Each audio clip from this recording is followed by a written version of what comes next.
Vi do il benvenuto e buongiorno.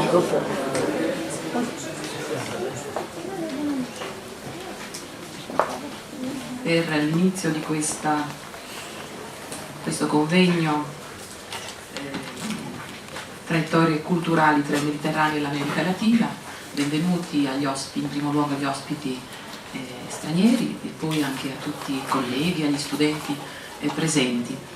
E molto brevemente io adesso do la parola al professor Vittorio Cappelli dell'Università della Calabria, organizzatore del convegno, che farà una brevissima introduzione per spiegarci le finalità, gli obiettivi, il profilo insomma, di questo convegno internazionale.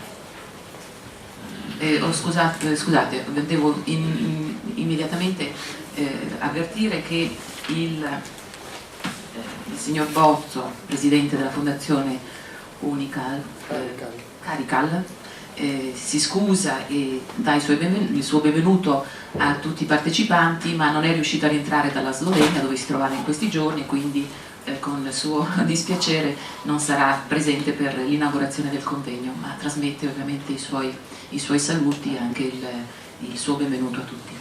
E adesso do la parola al professor Cappelli. Grazie Antonella, buongiorno a tutti, benvenuti a questo appuntamento per me veramente importante e in qualche modo emozionante per le ragioni che molti di voi già conoscono e che diremo fra un attimo. Ruberò solo pochissimi minuti per poi cedere la parola al direttore del nostro Dipartimento di Scienze Politiche e Sociali, il professor Fantozzi, che è qui a fianco a me, e poi inizieremo con la prima sessione del convegno. Bene, l'idea di questo convegno nacque 2 anni fa, circa poco più di 2 anni fa, precisamente nel giugno del 2013. Eravamo a Groningen in Olanda in occasione di un convegno internazionale, l'America Mediterranea, visioni interdisciplinari e plurilinguistiche. Quel convegno era organizzato dalla Università di Groningen assieme all'Università di Nantes e alla PUCI, all'Università Pontificia di Porto Alegre. Era un incontro che dava seguito ad una sorta di consuetudine stabilita già da tempo da un gruppo di studiosi di queste 3 istituzioni. La consuetudine, incontri periodici miranti ad approfondire le ricerche interdisciplinari dedicate proprio alle relazioni tra il Mediterraneo e l'America Latina, a partire principalmente dagli studi migratori.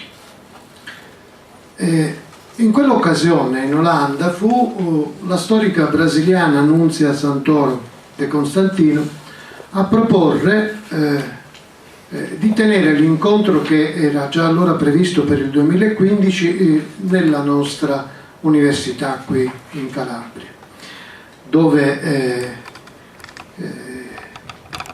io ed altri colleghi lavoriamo da tempo su questi argomenti e questa università peraltro Nunzia la conosceva bene perché l'avevamo già ospitata in precedenza per dei seminari.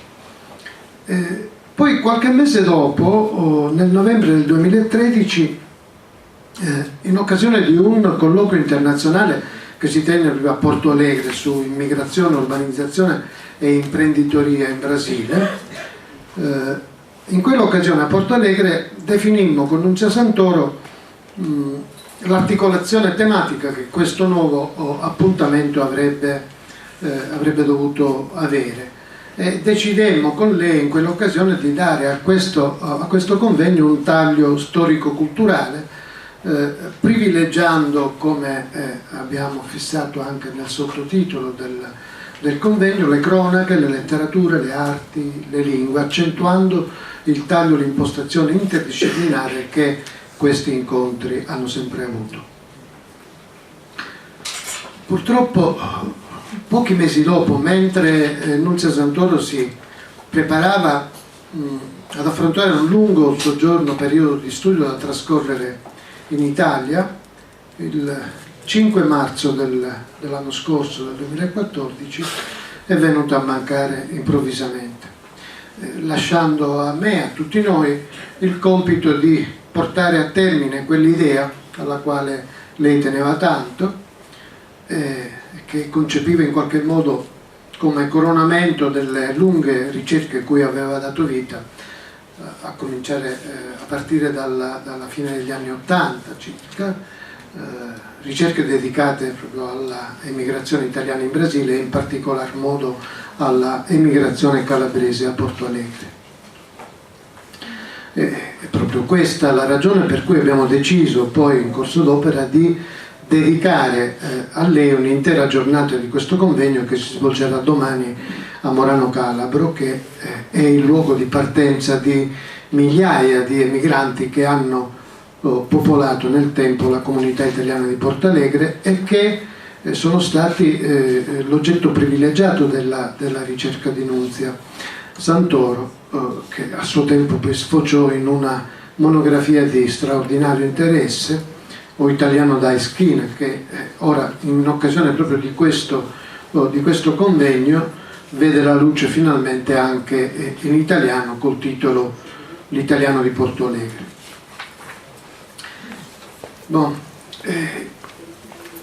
Tutto ciò non sarebbe potuto accadere se io non avessi avuto in primo luogo il sostegno dei colleghi e degli allievi di Nunzia che lavorano nella PUCI, nella Università del Pontificio del Rio Grande do Sul, ai colleghi ai quali poi si sono uniti altri studiosi, colleghi brasiliani di San Paolo e di Rio de Janeiro e di altri luoghi. Inoltre questo convegno non sarebbe nato se non avesse avuto anche l'adesione di studiosi e colleghi provenienti dall'Argentina, dall'Uruguay, e se non avesse avuto il conforto della collaborazione dei colleghi francesi e olandesi che avevano organizzato i precedenti appuntamenti internazionali. Inutile dire che questo convegno sarebbe rimasto nel cassetto dei sogni se non avesse avuto la condivisione e il sostegno del mio dipartimento, del Dipartimento di Scienze Politiche e Sociali, diretto dal professor Fantozzi, che è qui a fianco a me,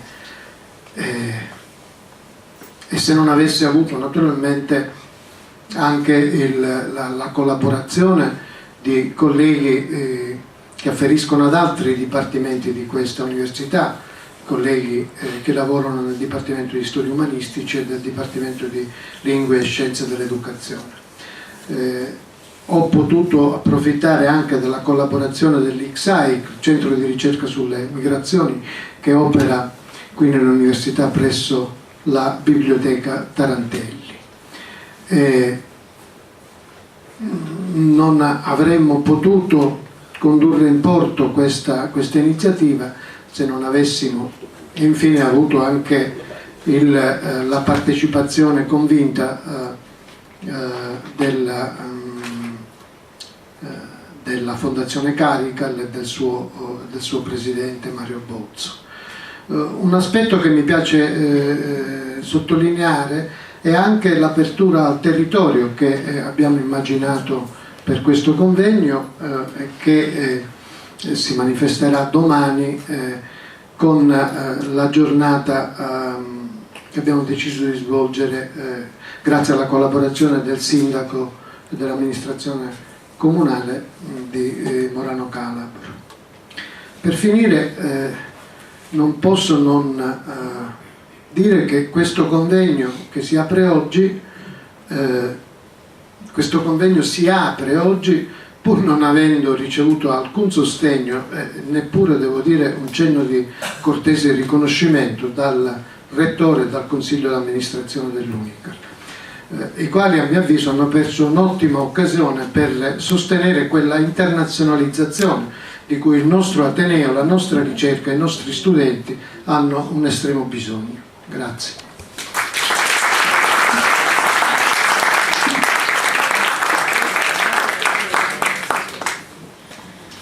Adesso do la parola al professor Piero Fantozzi, direttore del Dipartimento di Scienze Politiche e Sociali dell'Università della Calabria. Io mi alzo. Io innanzitutto sono qui a rendere onore al lavoro fatto da Vittorio e dagli storici del nostro Dipartimento e a ringraziare tutti quelli che sono presenti. Il tema è un tema di grande interesse. Il tema di grande interesse ha in sé un valore molto importante, sia perché in qualche modo traccia legami e cerca in qualche modo di esplicitare la natura, la forma di questi legami. Anche è importante perché è utile anche per la memoria di chi in qualche modo vive lontano dall'Italia e dall'Europa, dal Mediterraneo. È importante quindi per tutta una serie di aspetti significativi. Personalmente ho avuto una pratica dell'America Latina, specificamente in Brasile e particolarmente in due luoghi del Brasile. Uno che è Rio de Janeiro, che ho frequentato non in vacanza, ma non come vacanza, perché era interessato alla natura e ai legami di una favela in particolar modo, la favela dello Terrerao. Anche lì interessante, richiamati da alcuni italiani, anche lì che ormai vivono all'interno di quella favela, fanno un lavoro molto interessante e importante. Poi l'altro luogo dove sono stato è un piccolo paesino dell'entroterra dello Stato dello Spirito Santo. Anche lì un gruppo di italiani che in qualche modo segna all'interno di quel luogo un impegno sociale che si è istituzionalizzato ed è interessante perché ormai sono italiani nella memoria e sono brasiliani nella vita, quindi rispetto a questo. Questi elementi sono tutti elementi secondo me importanti, poterli ricostruire, poter andare a fondo delle gambe, poter vedere qual è il contenuto culturale che si riflette rispetto a questo. A mio avviso è una cosa di grande rilievo. La ricostruzione poi storica credo che sia ancora più importante, perché è quella che permette, io faccio di mestiere il sociologo, permette a noi di lavorare dentro i loro materiali, permette a noi di capire, è fondamentale, è una precondizione al mio lavoro, al lavoro di chi in qualche modo poi vuole indagare all'interno, quindi rispetto a questo. Quindi io sono veramente lieto di questo convegno. Credo che lui non deve ringraziare me, ma in qualche modo, perché credo che è il frutto del lavoro che ha fatto, perché di questo convegno ne parliamo da 2 anni, quindi sono 2 anni che ne parliamo, era già dentro il quadro, cioè era già fissato, era evidente che il Dipartimento dovesse dare un contributo. Noi abbiamo dato il massimo del contributo che riusciamo a dare, credo proprio riconosciuto, ma non è quello il punto. È proprio il frutto e il rispetto di un lavoro che sta a monte e dovrebbe essere, quindi è un atto di restituzione e di riconoscimento di chi ha lavorato all'interno di un contesto. Quindi questo è come spero. Io spero che questi giorni siano per voi proficui, che abbiano un contenuto culturale importante, che la relazione che stabiliamo con chi chiunque, specialmente con coloro che vengono da lontano, ma con tutti gli altri, che vengono da lontano, vengono da altri paesi, vengono dal Brasile, per esempio. Ho sentito molti brasiliani, quindi da questo, quindi il mio affetto per i brasiliani è altissimo, perché ho imparato ad amare quella terra, almeno quella terra, poi è una terra immensa, quindi spero che queste relazioni, questi legami siano anche in qualche modo istituzionalizzati, con rapporti, relazioni. So che Vittorio ci ha già pensato rispetto a questo, quindi si tratta in qualche modo di stabilire dei rapporti, possibilmente una sistematicità di relazioni anche nel futuro. Quindi vi ringrazio molto e vi auguro buon lavoro. Io purtroppo ho un altro convegno fra 5 minuti dove devo fare dei saluti su un altro tema, che è il tema delle scienze sociali nell'arte. Grazie, arrivederci e buon lavoro.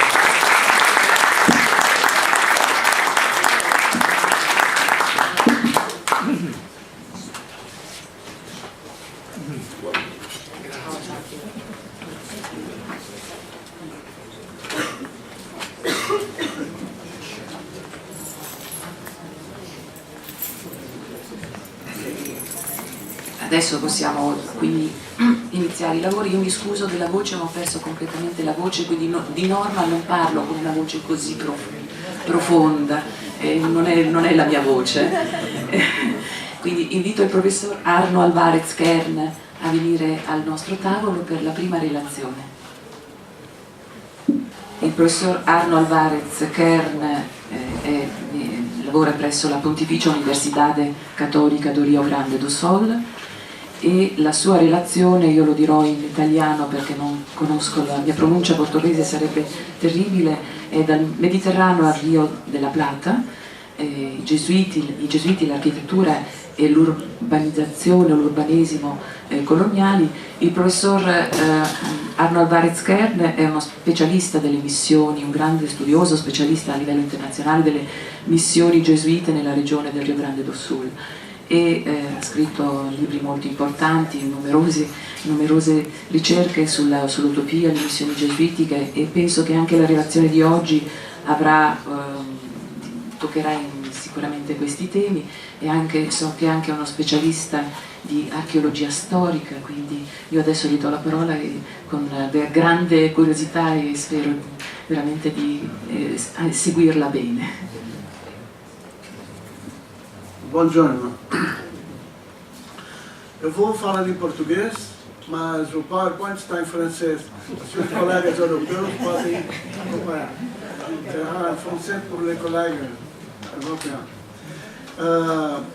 Eu começo a minha palestra com uma gravura de Demersen, viajante francês que passou pelo sul do Brasil, na região das Missões, e representou a Igreja de São Miguel.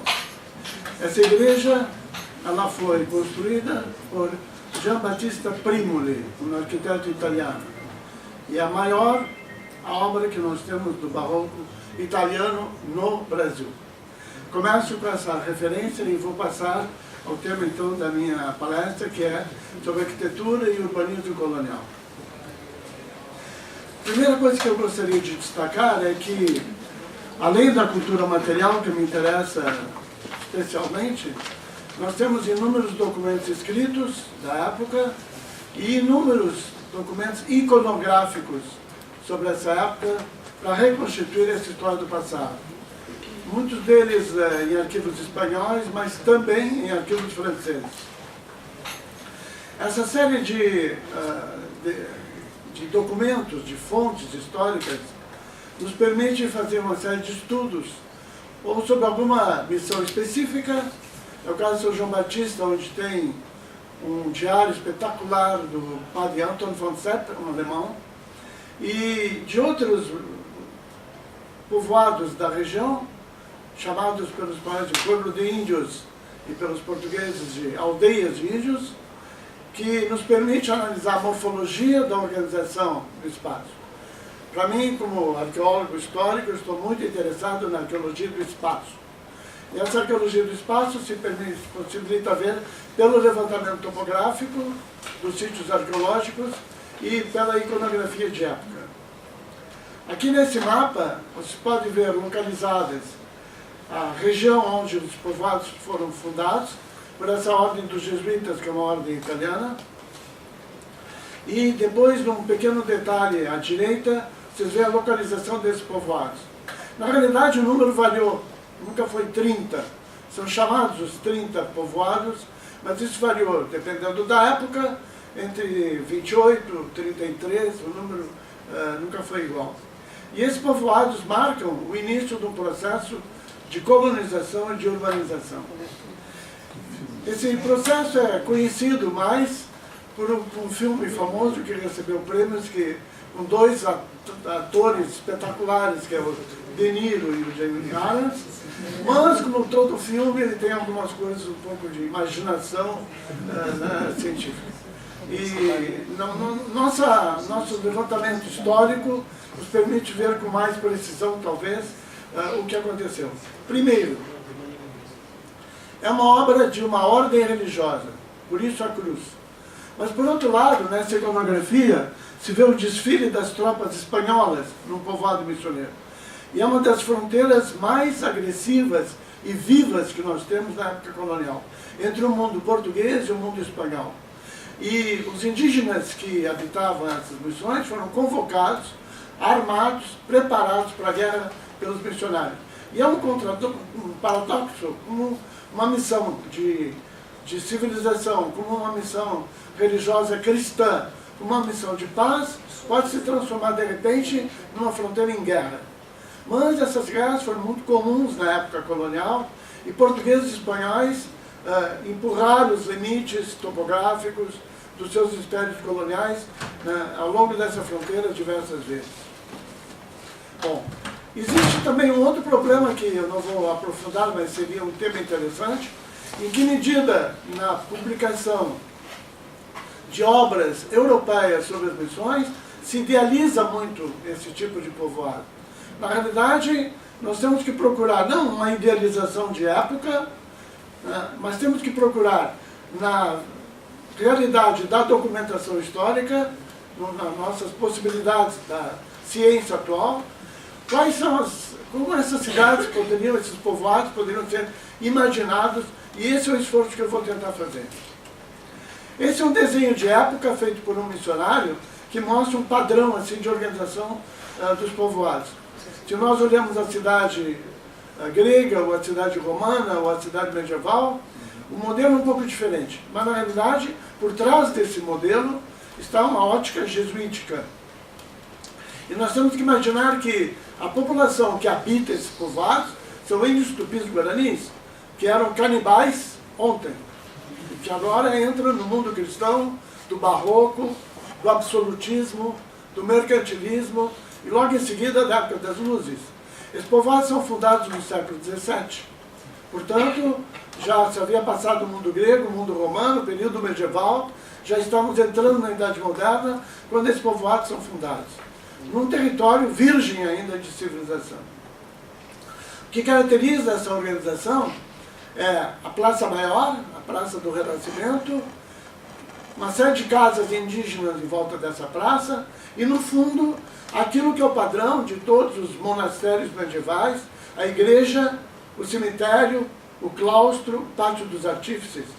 E um pequeno quadrado à direita do lado da igreja do cemitério, que é onde os jesuítas colocavam os órfãos e as viúvas do povoado, né, que não tinham lugar onde ficar. Essa organização pode ser singelamente representada por esse desenho, mas é interessante que para reconstituí-lo na sua realidade, nós precisamos de fontes materiais, escritas e iconográficas, né? Então é necessário um acesso a essas diversas fontes para que a gente possa reconstruir esse povoado. Como bom arqueólogo, eu gostaria de começar pela paisagem. E pela paisagem, nós notamos que há um cuidado por parte dos jesuítas que chegam nesse território, italianos, portanto, no início. A primeira coisa que se escolhe é uma região ao lado de um rio, onde se pode fazer agricultura europeia, com arado, né? E nós vemos ali o plantio numa parte aberta na floresta, mas dentro da floresta continua a haver uma horticultura indígena. Os indígenas continuam plantando na maneira indígena da época do Neolítico, né, em pequenas clareiras abertas no meio da floresta. E por outro lado, como na América do Sul, a não ser nos Andes com as lhamas e as vicunhas, não há animais para a pecuária, para a ganaderia, para as grandes fazendas de gado, não existe esse tipo de animal. Então foi procurado zonas de pampa, de campos abertos, para a introdução de gado europeu. Essa síntese entre a agricultura e a pecuária é fundamental para a sobrevivência desses povoados. Alguns desses povoados, dessas primeiras cidadezinhas, chegaram a ter 7.000 habitantes e eram maiores que muitas cidades portuguesas e espanholas. Outra coisa importante que nós encontramos nas escavações arqueológicas é o que eu poderia denominar de a lógica da água. Essa obtenção da água para que 7.000 habitantes possam ter, primeiro, seu banho diário, possam ter sua água para lavar a roupa, para fazer comida. E aqui vocês têm uma escavação onde aparece primeiro a água da vertente, que vai ser usada para beber, depois, na frente, no primeiro plano, a água para lavar as roupas, e mais adiante uma piscina para tomar banho. Isso há 5 ou 6 fontes como essas em cada um desses povoados missioneiros. É necessário organizar isso para que 7.000 habitantes possam sobreviver. Então, a agricultura, a pecuária, a obtenção da água, são lógicas que não são inicialmente cristãs, mas são lógicas necessárias para a fundação de uma cidade, de um povoado, e é uma lógica que existe desde as colônias gregas aqui no sul da Itália, de Faestum para o sul, até a Sicília, e nas colônias romanas também, das cidades romanas, e nas cidadezinhas medievais também fundadas. Essa lógica acompanha o mundo ocidental há muito tempo. Não devemos imaginar que nos planos encontrados na documentação nos museus, nós encontramos a realidade. São fontes primárias ou secundárias, mas a realidade se encontra no levantamento topográfico. E no levantamento topográfico feito em São João Batista, esse é o plano que nós encontramos. Ou seja, há uma diferença entre aquilo que se faz e aquilo que se projeta numa folha de papel. O padre Sepp, que é um padre jesuíta que fez esse povoado, reconhece a dificuldade dele de traçar as linhas topográficas para a implantação do povoado. Ele é músico, ele é compositor, ele sabe fazer instrumentos musicais e recebe a ordem de ir fundar o povoado. Ele obedece, mas ele diz no seu diário da dificuldade de traçar as linhas para fazer o povoado. E a gente vê no levantamento topográfico que realmente muitos desses povoados eram improvisados, e depois, quando se faz um desenho padrão, nós temos uma figura muito idealizada desses povoados que não corresponde à realidade. Outro aspecto importante que nós podemos usar hoje são as fotos de satélite. E aqui nós temos uma foto aérea de satélite do povoado de São Miguel. Só que na superfície resta muito pouco desses povoados. As populações que vieram depois, portugueses, espanhóis, alemães, italianos, todos foram às ruínas, pegaram as pedras das ruínas e construíram cidades novas. Eu mesmo nasci numa dessas cidades. Santo Ângelo foi a última cidade fundada pelos povoadores jesuítas, mas eu sou fruto de uma outra migração. Minha mãe era de origem espanhola, meu pai de origem alemão, não tinha nada a ver com esse fenômeno dos jesuítas e da implantação na região. Assim que há sucessivas capas estratigráficas de ocupação na região, nós temos que imaginar essa história bastante complexa. Outro aspecto importante, eu não vou perder muito tempo nisso, é imaginar que a maioria absoluta da população é indígena. E muito se deve a essa herança indígena também. Por exemplo, a organização da Oca, da aldeia na Amazônia, essas unidades habitacionais isoladas, né? E algumas influências indígenas existem, mesmo na organização interna das casas, há influência indígena que não aparece na documentação dos jesuítas, mas aparece na escavação arqueológica. Eu não vou falar nisso, eu vou falar mais da herança mediterrânica desses povoados. Quando a América é descoberta e começa-se a colonização da América, na Europa e no Mediterrâneo já há uma longa tradição de ocupação de territórios novos, onde haviam populações ainda pré-históricas, e um processo de povoamento e de fundação de cidades novas. Isso nós podemos ver quando examinamos uma cidade como Éfeso, por exemplo, né, uma colonização grega, ou como Volúbilis, né, uma colonização romana, e quando comparamos esse processo de colonização aqui na zona do Mediterrâneo e na América, notamos muita similaridade. Muitas coisas já eram experiência da Europa Ocidental e do Mediterrâneo. Outro aspecto importante é que há outras formas de organização que vão dar origem à cidade e ao povoado, que são as formas de organização do exército romano, por exemplo, do castro romano. E a gente nota essas influências de organização de retículas, de planos em grade, organizados sistematicamente, topograficamente. Tudo isso é uma herança do Mediterrâneo que nós vamos encontrar na colonização da América. Não podemos imaginar que o Novo Mundo será colonizado com novas formas de colonização. Há velhas e tradicionais formas de colonização que a Europa conhece muito bem e que vai aplicar na América. Nós temos que aprender a reconhecer isso. Essas formas de organização do espaço são muito variadas aqui. Você pode encontrar uma cidade como Carcassonne, que é uma cidade tipicamente medieval, com o seu palácio ducal. Mas logo na planície em frente, nós temos um aumento da população e uma cidade nova fundada na Idade Média, segundo o rigor do traçado greco-romano, né, que é uma Bastide. Né, e as duas se encontram lado a lado. Ou seja, na própria Idade Média já existe essa tendência à manutenção da organização espacial racional greco-romana. A gente chama o plano hipodâmico, né, de Hipódamos de Mileto, mas isso atravessa o milênio medieval, isso vai ser encontrado depois, no dia seguinte da expulsão dos árabes de Portugal, da Espanha, aqui do Mediterrâneo, nós vamos encontrar isso na América. Né? É uma continuação do processo ininterrupto. Essas bastides, por exemplo, elas variam também de uma para outra. Como os povoados missioneiros e os povoados coloniais americanos variam um para o outro. Nós temos que saber reconhecer o que existe de influência importante do passado e o que é novo na colonização da América. E o que há de influência do passado são essas mais de 2.000 sítios encontrados de mosteiros e abadias na Europa. Né? Os jesuítas, apesar de ser uma ordem fundada no Renascimento, nós poderíamos dizer que é a última das ordens fundadas no Medioevo. Porque eles vão receber como herança a herança de Cister, a herança cluniacense, a herança dos dominicanos, dos franciscanos, que já haviam fundado suas ordens e criavam essas formas de organização religiosa. A igreja, o claustro, o cemitério, o pátio dos artífices, isso já existe como modelo padrão.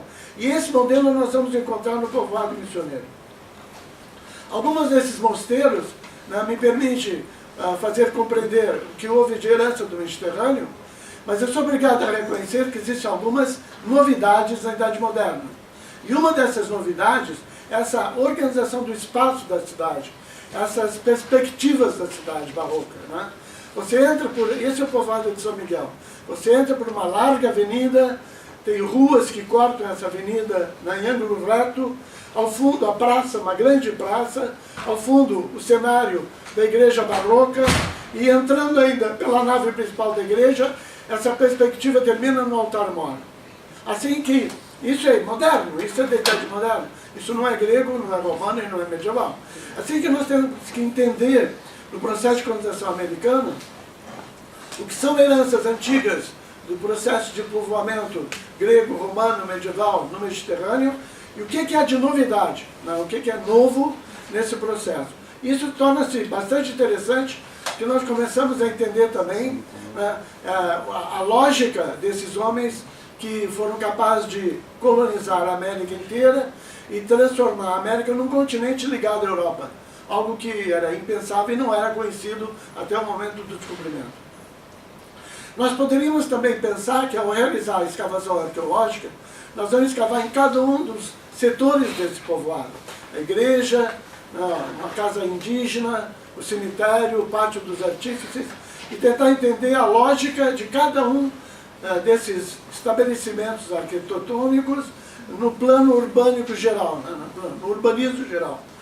A igreja, claro, é o momento mais importante na construção desse povoado, porque não há autoridade real, não há uma autoridade ducal ou contal, não existe nenhuma ordem política representada nesse povoado. São indígenas missionários, com as mãos desnudas, a não ser um rosário e uma cruz, que vão entrar em aldeias de grupos canibais, como os tupis-guaranis, e conquistá-los para a região cristã. E aí vão construir um povoado onde a fachada principal do povoado e o edifício principal é a igreja. A igreja assume um papel importante, que o missionário que aí está, ele representa o Papa e o Rei. Ele representa o poder da monarquia e o poder, então, da Santa Sé. Ele é um duplo representante desse poder imenso que existe na sociedade da época.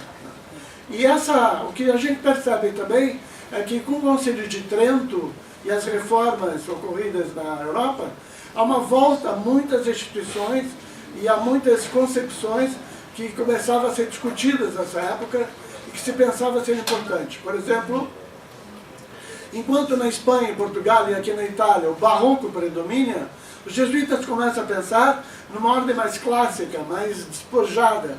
A ideia seria não distrair os índios com o decorativismo do barroco, mas numa ordem mais simples, levá-los a pensar melhor naquilo que é o transcendental. Então há discussões interessantes na Idade Moderna entre barroco, maneirismo, né, entre uma ordem arquitetônica mais rebuscada, né, com colunas salomônicas, né, e uma ordem mais simples. E o que se vê no povoado missioneiro é uma simplicidade extraordinária, é uma racionalidade extraordinária. Mas é a ótica jesuítica por trás disso, não é bem o que ocorre. Mas existem outros elementos também que estão relacionados com as forças da natureza. Para o indígena que vai à praça central e vai à igreja, quem se eleva pela manhã no ocidente, né, na realidade, no momento em que o sol se eleva, é Quaraí, é uma divindade pagã, é uma divindade pré-histórica o sol, como o Apolo, tantos outros, né, outras representações. E depois, quando o sol se põe, na realidade, Quaraí morre, vem à noite e tem que se esperar Quaraí nascer de novo, outra vez o sol nascer e vir a vida, né, e a possibilidade da vida se desenvolver na Terra. Para um jesuíta, talvez fosse um ciclo natural que representasse a morte e a ressurreição de Cristo. Nós temos que imaginar que os indígenas e os jesuítas veem talvez os mesmos fenômenos acontecer e dar interpretações um pouco diferentes. Não pensem que os moradores desses povoados, os indígenas do Tupis-Guaranis, viraram europeus. Impossível. Não se apaga da memória uma tradição pré-histórica, né? Assim nós temos que imaginar que nos povoados, mesmo sendo jesuíticos e cristãos, na cabeça de muitos índios haverá uma síntese, tá, entre o passado pré-histórico e o mundo agora ocidental, cristão, né, do absolutismo, do mercantilismo. Mas nunca será uma transposição pura e simples de uma realidade para outra. E essas sínteses novas vão dar origem a tantos estados diferentes e tantas populações que pensam um pouco diferente do que a Europa e chegaram mesmo a pensar no final da Idade Moderna, no começo do século XIX, em independência e serem completamente isolados da Europa, né? Em movimentos de independência, formando novas nações. É interessante perceber o que há de antigo e o que há de novo nesse processo. Outro detalhe interessante é que a maior parte das igrejas fundadas não são como a catedral construída por Primoli, que é um grande arquiteto italiano. Imaginemos um pároco tentando construir pouco a pouco a sua igreja com seus fiéis. Outra coisa interessante é que nem tudo que é europeu funciona no mundo, vamos dizer assim, novo, dessa nova ordem, ou dessa nova sociedade. No mundo medieval, a torre da igreja era fundamental, porque ali havia um sino, e o sino começava a bater às 5 horas da manhã, determinando a população hora e labora, né? E marcando as horas do dia e o que devia se fazer nessa hora. Essa lógica ocidental jamais foi entendida pelos índios tupis-guaranis. Para eles existe o ciclo das estações. A época do verão, a época das chuvas, a época da seca, a época da primavera. Mas por que esse missionário jesuíta badala esse ciclo o dia inteiro? O que ele quer com isso, né? As coisas não são feitas na hora, as coisas são feitas ao longo das estações. Essas lógicas coexistem no mundo novo que vai se criando na Europa. Outra coisa também, a primeira vez que nós começamos a fazer arqueologia histórica dos povoados, pensávamos que essa simplicidade, essa racionalidade, esse despojamento das igrejas, né, era pela falta de mão de obra, porque não haviam artesãos qualificados para trabalhar a pedra. Então, os indígenas lascavam a pedra, poliam a pedra, tinham uma arquitetura de madeira bem desenvolvida. Na realidade, nós temos que imaginar que correntes culturais foram levadas da Europa para a América e quais prevaleceram. Trata-se de barroco ou trata-se de manilismo? É uma lógica jesuítica ou uma lógica europeia, né? E há diferença entre essas diversas lógicas. Por outro lado, há espaços onde os índios não entram. O claustro é o único espaço dentro do povoado que não é aberto à visitação pública. Então, os jesuítas guardavam certos espaços para si e havia outros espaços onde qualquer um pode circular. Nós temos que entender também na organização espacial desses povoados aquilo que são heranças europeias e aquilo que são heranças ou novidades nessa síntese cultural dos indígenas.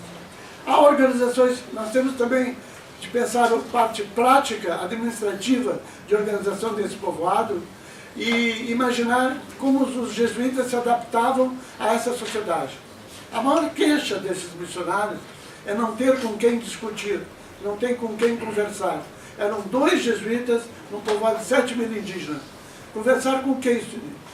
Santo Tomás de Aquino, Santo Agostinho, a herança maravilhosa de Platão e Aristóteles. Todas essas concepções que fazem parte da educação do missionário não podem ser discutidas com o indígena tupi-guarani. Falar com quem? Haviam só 2 jesuítas, né? Falar com o seu colega o tempo todo, né? Mas vejam vocês, mesmo assim eles construíram escritórios ao lado nas residências dos jesuítas, esse é um exemplo dela na Argentina, e você encontra um gabinete onde os jesuítas produziram obras extraordinárias da Serra. Até uma história universal foi escrita aí. Um catecismo em espanhol, em latim, em tupi-guarani. Diversas obras foram feitas. E música, muita música. Um dos elementos que vai ser transportado para essa região para produzir música, vocês devem conhecer, é Zipoli, é um compositor da corte de Nápoles, que entra para a ordem jesuíta e é levado por esses povoados para fazer música barroca, para os indígenas tocar e cantar dentro da igreja. Padre Sepp, que é músico, diz assim, era impossível convencer os indígenas que mais de 40 pessoas, mais de 40 indivíduos, ele não podia entrar no coral. Como organizar um coral? Todos queriam entrar no coral. Então, são elementos interessantes de mostrar essa dubiedade, essa relatividade entre o mundo ocidental e o mundo indígena. Bom, nós muitas vezes encontramos o povoado missioneiro nessa última etapa do meu desenho aqui, em plenas ruínas. Por quê? A ordem jesuíta foi expulsa, né, os povoados foram abandonados pelos missionários e os indígenas terminaram abandonando os povoados também. Não adiantou muito a corte portuguesa e a espanhola colocar administradores leigos, laicos, né, nesses povoados. O que tinha sido laboriosamente construído termina se degradando e virando ruína. E quando o arqueólogo entra em cena, o que ele encontra é a última etapa, a terceira etapa desse desenho. O que ele tem que imaginar é como aquilo foi construído numa primeira etapa. Então, é muito interessante porque nós encontramos uma realidade já nova, desses povoados depois do abandono dos jesuítas, e uma outra realidade, como isso poderia ter sido numa época de auge, numa época assim de esplendor. Essas múltiplas visões de mundo têm que ser entendidas também numa fronteira em armas. E uma das conquistas, eu acho, da arqueologia histórica foi descobrir as salas de armas desses povoados, onde as armas eram guardadas. porque os padres convenceram os monarcas, os reis, a entregar armas aos índios para a defesa da fronteira, mas espanhóis e portugueses tinham medo dos índios armados. O índio armado não vai ser escravizado, né? Então havia uma sala especial para guardar, uma armeria, uma sala de armas, né? E ali os padres tratavam de controlar esse armamento para não se quebrar também e se deteriorar. Mas era uma parte fundamental, o treino com armas, devido à fronteira ser em guerra.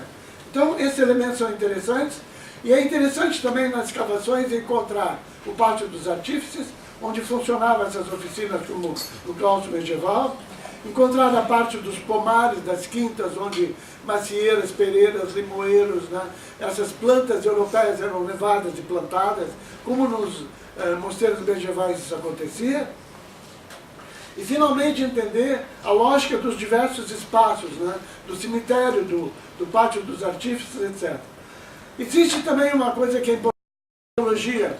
A gente sempre imagina o arqueólogo encontrando alguma coisa, algo raro. Nos filmes do Indiana Jones é a Arca da Aliança, né? Ou então na Lara Croft a Caixa de Pandora. Nós não só encontramos objetos antigos, mas também nós prestamos muita atenção naquilo que nós não encontramos mais. É muito comum nos sítios pré-históricos, indígenas, coloniais, americanos, encontrar enterramentos em urnas funerárias assim. Quando entram os jesuítas e plantam um projeto do povoado missioneiro, isso não aparece mais. Existe um cemitério, enterramentos alongados e uma cruz na cabeceira, né? Uma cruz, então... esse tipo de enterramento pagão não existe mais. E outra questão que se coloca, então, é o que era cortado pelos jesuítas, porque era questão de dogma, e o que era permitido pelos indígenas. Uma coisa que os jesuítas levaram 3 gerações para terminar foi a poligamia dos caciques. Os caciques aceitavam um acordo com os jesuítas ir para o povoado missioneiro, mas mantendo suas diversas mulheres. Haviam discussões que levaram 3 gerações para se resolver. E outras que eram simplesmente eliminadas. Não se enterra mais em urna funerária. Essa volta ao útero da mãe em posição fetal, né, isso é pagão, isso não existe mais. Né? Então, que concepções são cortadas pelos jesuítas e que concepções não são permitidas que se cortem, que se impeçam, que se proíbam, né, por parte dos indígenas? Houve uma série de discussões, uma série de negociações em relação a isso. Finalmente, para concluir, eu gostaria apenas de lembrar que essas cidades missionárias, elas na realidade podem parecer uma sociedade muito restrita no imenso mapa da América. Mas nesses povoados, os jesuítas conseguiram reunir e conseguiram cristianizar 150 mil indígenas. Muito maior que o número de estudantes da Universidade da Calábria, né? E muito maior que o espaço da Universidade da Calábria. É um imenso território, com mais de 30 cidades, né? Com 130 mil indígenas, que vão pouco a pouco se europeizando e se cristianizando. E a gente percebe que, né, na realidade, esse microcosmos, que na realidade, olhando o continente americano, é um espaço realmente restrito, é imenso se nós pensarmos em termos de populações do mundo português e do mundo espanhol. Nenhuma cidade espanhola ou portuguesa era tão grande como esses povoados. E na realidade esse esforço todo terminou sendo abalado e terminou encontrando o seu final, devido a essas eternas brigas e conflitos entre as monarquias europeias, e evidentemente isso se reflete na América, né? E eu venho de um território no sul do Brasil, onde nós herdamos esses conflitos. Foi o território mais agressivo, esse do sul do Brasil e da Argentina e do Uruguai. Houve uma série de guerras e os conflitos foram evidentes. E nós herdamos um pouco esse conflito com os nossos colegas argentinos e uruguaios, o que já foi superado, ainda bem, na época atual. De qualquer maneira, o que é interessante numa análise desse tipo de temática é que nós encontramos não uma repetição da história europeia, jamais, mas um novo ingrediente, novas variáveis, outros aspectos importantes, porque a sociedade americana não tinha nada a ver com a sociedade grega ou romana medieval. É uma outra sociedade com outros valores. Isso que, na região que nós estudamos, sul do Brasil, não existe incas, não existe maias, nem astecas. São populações que saíram de uma pré-história paleolítica e neolítica, de caçadores e horticultores, e entraram subitamente, não no mundo grego, não no mundo romano, não no mundo medieval, mas saltaram da pré-história para o barroco. E esse salto da pré-história para o barroco dá origem a sociedades absolutamente novas e a sínteses culturais absolutamente novas. Muito obrigado.